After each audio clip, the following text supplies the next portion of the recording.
Halo, assalamualaikum.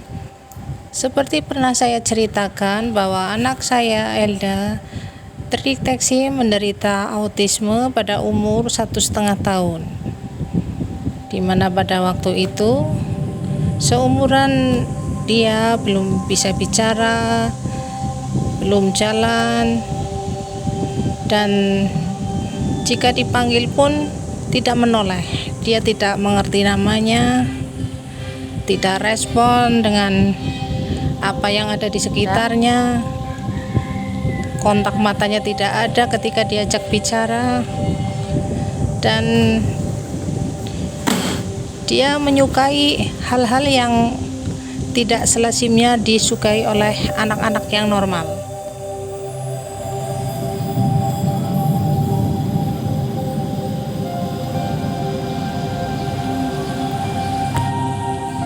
Tanda-tanda keanehan pada diri anak saya sebenarnya sudah saya rasakan sejak berusia 8 bulan,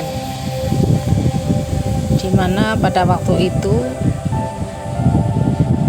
Elda pernah terserang demam yang hebat sampai 4 hari, dan setelah itu tiba-tiba dia tidak mau minum ASI, dan ketika disodori ASI dia akan memalingkan muka dan sudah tidak mau minum ASI. Dia juga tidak mau lagi ketika diberi mainan boneka atau mainan apapun yang tadinya dia menyukainya. Dia tidak lagi kelihatan girang, dan dia kelihatannya motoriknya menjadi lemas, terutama bagian tangannya dan kaki.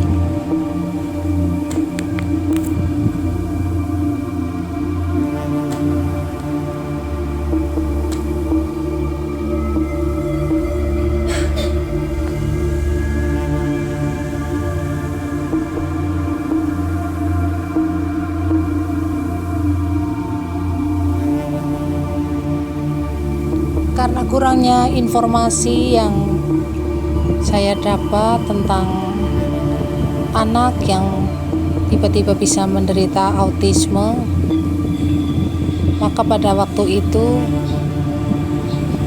saya tidak menanggapinya terlalu serius dengan keadaan anak saya,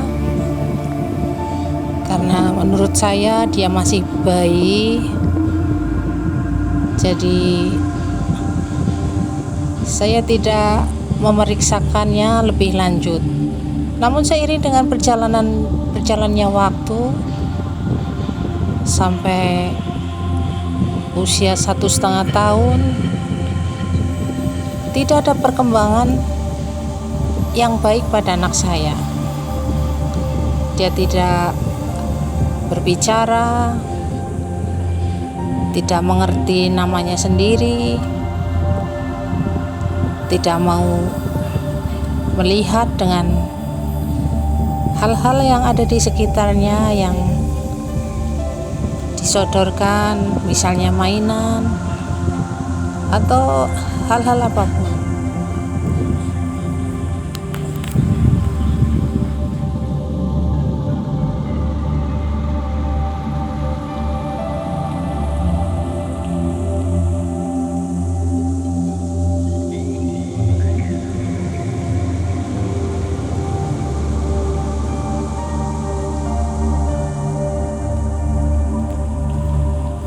Setelah banyak mendapatkan informasi bahwa demam pada anak-anak, terutama balita, bisa menyebabkan gangguan saraf dan mengakibatkan anak itu menjadi autisme,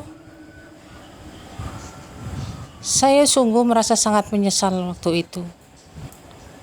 Betapa kecewa saya, karena waktu itu saya menganggap enteng demam yang diderita anak saya dan saya tidak memeriksakannya lebih lanjut, hingga saya harus menerima kenyataan bahwa anak saya akhirnya menderita autisme.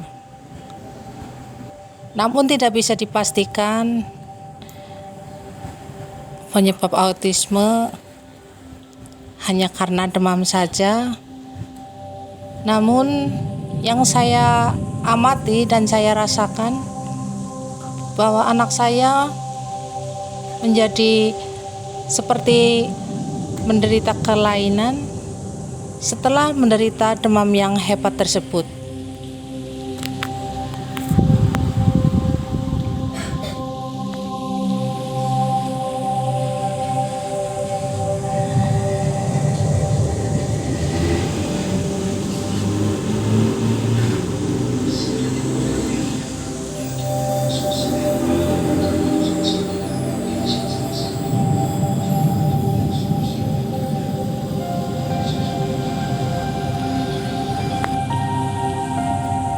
Mudah-mudahan hal yang saya ceritakan ini bisa menjadikan pengalaman berharga bagi para orang tua yang masih mempunyai terutama anak-anak balita. Jangan anggap enteng jika menderita demam, dan periksakan lebih lanjut apabila putra-putri Anda ada yang menderita demam yang hebat, karena bukan tidak mungkin itu akan berdampak serius pada tumbuh kembangnya.